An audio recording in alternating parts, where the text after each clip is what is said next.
تقریباً 90% لوگ بلکہ 95% لوگ غلط وضو بنا رہے ہیں۔ آج ایک مسئلہ ذہن میں رکھ لیجئے گا، ایک تو ہوتا ہے وضو اور ایک ہوتا ہے اچھا وضو۔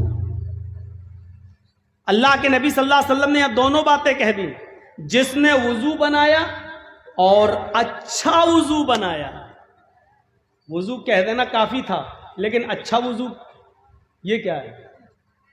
ایک وضو وہ ہے، امام صاحب نماز پڑھا رہے ہیں ظہر کی، جرجی صاحب مسجد کے وضو خانے پہ بیٹھ کے وضو بنا رہے ہیں، ایک آدمی آیا وضو بنانے لگا، بولا نا ہاں کتنی رکعت ہو گئی؟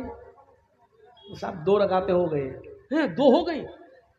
اب وہ بیٹھے جلدی سے مارا اور گیا، اب اور نہ چھوٹ جائے، 2 چھوٹ گئی، اب ایک بھی نہ چھوٹے، جلدی سے مارا، پھر کر کے ایک دم بھاگا۔ اللہ اس ڈر سے کہ چاروں ختم نہ ہو جائیں الٹا سیدھا وضو بنا کے چلا گیا۔ ایسے وضو پر عذاب ہے۔ اچھا وضو کیا ہوتا ہے وہ بھی سن لیجئے، اور آج میں آپ کو بتا دوں تقریباً 90% لوگ بلکہ 95% لوگ غلط وضو بنا رہے ہیں۔ آئیے وضو کیا ہے؟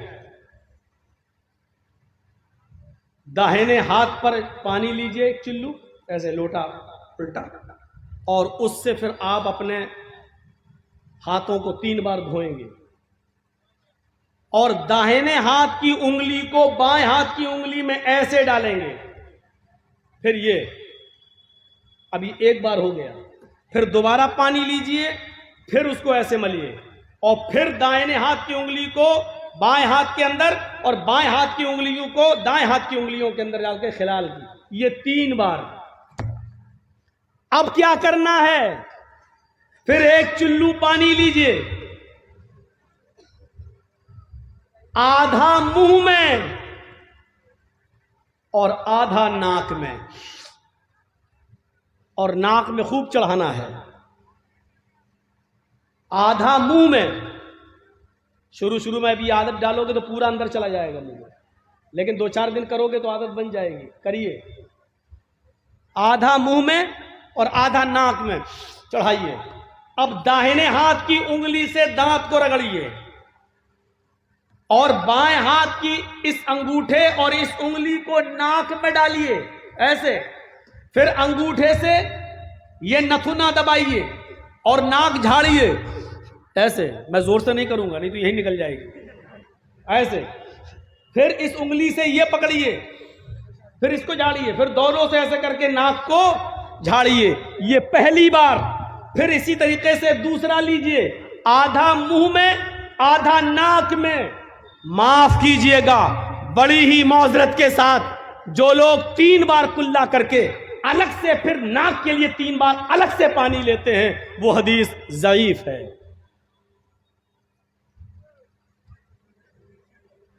ایک ہی چلو پانی میں آدھا منہ میں لینا ہے اور آدھا ناک میں لینا ہے، اور ناک میں خوب تیز چڑھانا ہے، لیکن روزے کی حالت میں تیز نہیں چڑھانا ہے۔ اگر رمضان کا مہینہ ہو یا آپ روزے سے ہو تو بس ایسے، بس زیادہ تیز نہیں تو حلق میں چلا جائے گا، لیکن روزے سے نہیں ہو تو آپ کو خوب چڑھانا ہے، ایسے ایسے کرنا۔ یہ اچھی طریقے سے وضو میں یہ شامل ہے۔ میں یہ نہیں کہہ رہا ہوں کہ جو لوگ 3 بار کلا کرتے ہیں پھر 3 بار ناک میں پانی الگ سے ڈالتے ہوئے ان کا وضو نہیں ہوگا، میں یہ نہیں کہہ رہا ہوں، لیکن میں یہ کہہ رہا ہوں کہ وہ حدیث ضعیف ہے۔ 3 بار کلا کرو پھر 3 بار پانی ناک میں الگ سے لو، وہ حدیث ضعیف ہے جس میں آیا ہے۔ لیکن جن حدیثوں میں آیا ہے اللہ کے رسول نے فرمایا کیا؟ وَاسْتَنْشَقَ وَاسْتَنْسَرَ، وہ ایک ہی جملہ ہے، آپ نے 3 بار کلا کی اور ناک میں پانی ڈالا، یہ نہیں کہا کلا کی پھر الگ سے پانی لیا، یہ نہیں۔ بخاری اور مسلم کی حدیثوں میں ہے آپ نے 3 بار کلا کیا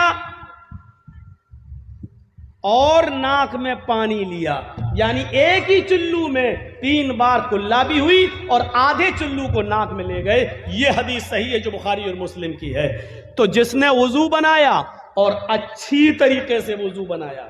اب سر کا مسح کیسے ہوگا؟ دونوں ہاتھوں کو تر کیجیے اور سر کو ایسے یہاں سے پیشانی کے یہاں سے اپنے دونوں ہاتھوں کو لے جائیے. اب جو سلمان خان کی طرح ہیرو بنے ہوں وہ غور سے سنیں.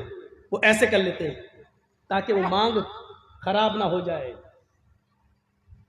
تو اپنے مانگ کے چکر میں اپنا وضو خراب کر رہا ہے. پورا سر کا مسح کرنا ہے اور دبا کے ایسے یہ, اور جہاں تکیہ لگاتے ہیں یہاں تک ہاتھ کو لے جانا ہے, یا یہ یہاں تک, اور پھر یہاں سے اسی ہاتھ کو واپس لانا ہے یہ بس. اور پھر اسی انگلی کو یہ اور یہ دونوں ہاتھ کی الگ سے پانی لینے کی ضرورت نہیں ہے. انہی دونوں انگلیوں کو اپنے کانوں میں ڈالیں اور اسی طریقے سے کان کے اندر اس کو گھمائیں.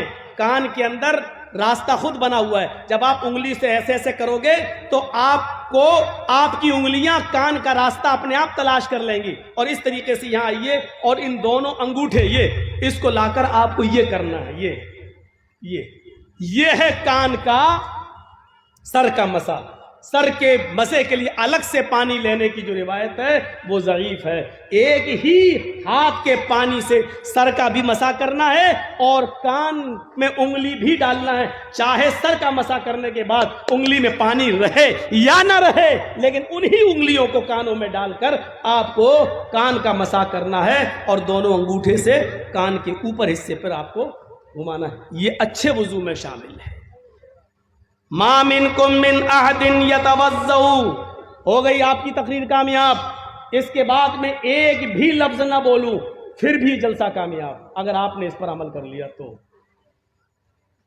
میں نے اسی لیے کہا کہ 95% لوگ غلط وضو بناتے ہیں. جب وضو صحیح نہیں ہوگا تو معاف کیجئے گا نماز بھی صحیح نہیں ہوگی. اور کل سے اب ہم دیکھیں گے کہ کتنے لوگ اب ایسا ابھی یہاں سے جانے کے بعد تو بھول جائیں گے, یاد ہی نہیں رہے گا. ہم جلسہ سننے آتے ہیں کچھ سیکھنے کے لیے اور وہ سیکھنا ہی نہیں چاہتے. پوری تقریر میں کچھ مت سیکھیے, بس آپ اپنا پہلا وضو صحیح بنا لیجئے. بس کل سے جب آپ وضو بنائیں تو صحیح سے وضو بنائیں. تو ما منکم من احد یتوضؤ فیحسن الوضوء. تم لوگوں میں سے جس نے وضو بنایا اور اچھا وضو بنایا اور وضو بنانے کے بعد جس نے یہ دعا پڑھ لی, ثم قال, جس نے یہ دعا پڑھ لی. کون سی دعا؟ اشہد ان لا الہ الا اللہ واشہد ان محمدا عبدہ ورسولہ. بس وضو کے بعد کی اتنی ہی دعا ہے. مسلم شریف کی حدیث کے اندر اتنی ہی دعا ہے. اور لمبی دعا بھی ہے, میں منع نہیں کر رہا ہوں. اس کے بعد بھی الفاظ ہیں اللہم اجعلنی من التوابین واجعلنی من المتطہرین, میں منع نہیں کر رہا ہوں. حسن روایت کے ساتھ امام ترمذی نے اس کو سنن ترمذی کے اندر بیان کیا ہے, اپنی ترمذی کے اندر نقل کیا. وہ حدیث صحیح ہے, میں منع نہیں کر رہا ہوں. پڑھنا جائز ہے, ناجائز نہیں کہہ رہا ہوں میں. لیکن اگر کوئی اتنی لمبی دعا نہیں پڑھتا ہے, صرف اتنی پڑھ لے کافی ہے, کافی ہے. یاد ہونے کے باوجود بھی اگر نہیں پڑھتا اللہم اجعلنی من التوابین واجعلنی من المتطہرین تو کوئی فرق نہیں پڑتا, صرف اتنی دعا پڑھ لے تو کافی ہے. اشہد ان لا الہ الا اللہ واشہد ان محمدا عبدہ ورسولہ. اس لیے کہ مسلم شریف کی حدیث میں وضو کی اتنی ہی دعا آئی ہے. جس نے وضو بنایا اور اچھی طریقے سے وضو بنایا اور وضو بنانے کے بعد پھر یہ دعا پڑھ لی, کامیابی کیسی ملے گی؟ الا فتحت لہ ابواب الجنت الثمانیہ. اللہ کے نبی فرماتے ہیں اس آدمی کے لیے اللہ تعالی جنت کے 8 دروازے کھول دے گا. قیامت کے دن 8 دروازوں پر فرشتے کھڑے ہوں گے اور کہہ رہے ہوں گے اے اللہ کے نیک بندے, تیرے لیے 8 دروازے کھلے ہیں, تو جنت کے جس دروازے سے داخل ہونا چاہے ہو جا, تو جنت کے جس دروازے سے جانا چاہے چلا جا. تیرے لیے جنت کے 8 دروازے کھلے ہوئے ہیں, تو جنت کے جس دروازے سے جانا چاہے چلا جا.